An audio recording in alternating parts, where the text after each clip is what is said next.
Before the story begins, if you enjoy raw, real life stories about love, betrayal, and hard choices, please subscribe to the channel and turn on notifications. Your support keeps these stories alive. The message came in at 11:47 p.m. I remember the time because I stared at my phone for a full minute before opening it, my thumb frozen like it already knew what my heart was about to learn. Her phone was on the nightstand between us, screen lighting up the dark bedroom. She was in the shower. Steam hissed softly down the hallway. The message preview said, "I can't stop thinking about last night. I wish you were here again." I told myself there had to be an explanation. I told myself I was tired, paranoid. That marriage does that to you sometimes. But my chest tightened anyway, like something fragile inside me had cracked. I didn't open the message. I didn't need to. The silence in the room felt louder than any confession. We had been married for 7 years. Not perfect years, but real ones. Shared routines, inside jokes, arguments that ended in quiet apologies. I trusted her in the boring, everyday way that feels unbreakable until it isn't. Over the next few weeks, the small things piled up. Missed calls that went straight to voicemail. Her phone always face down now, always locked.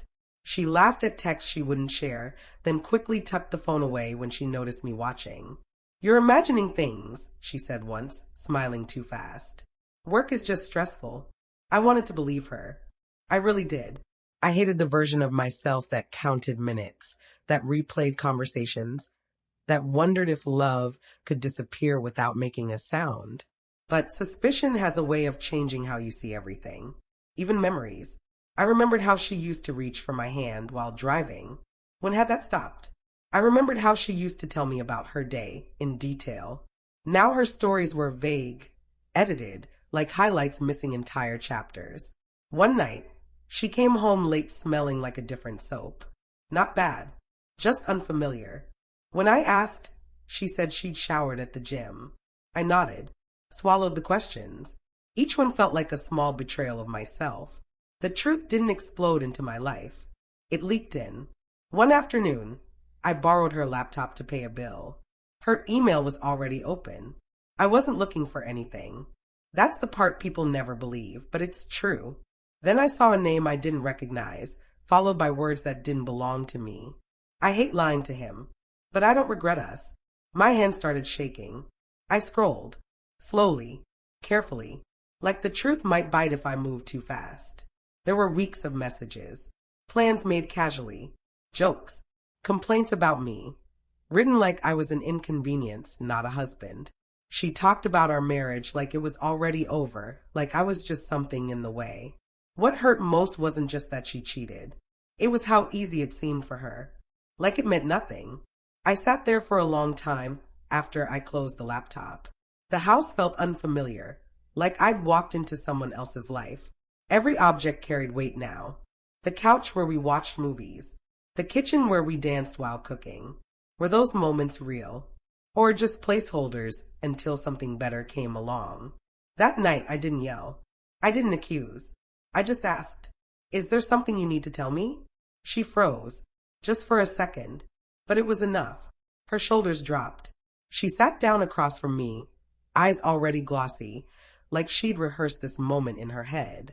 "It didn't mean anything," she said quickly. "It was a mistake. I was lonely. You've been distant." Each word landed wrong.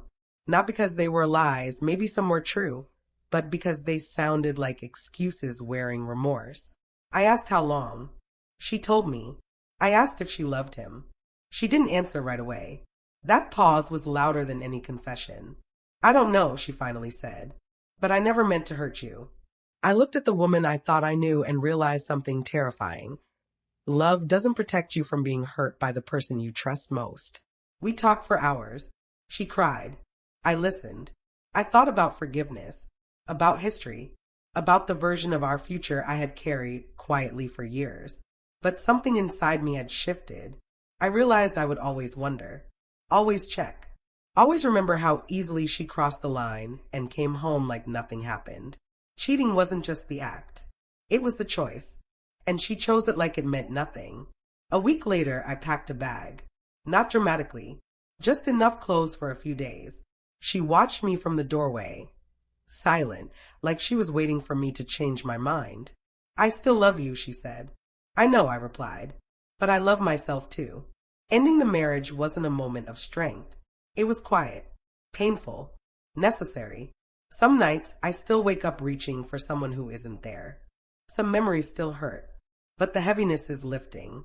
I'm learning that self-respect sometimes means walking away, even when your heart begs you to stay.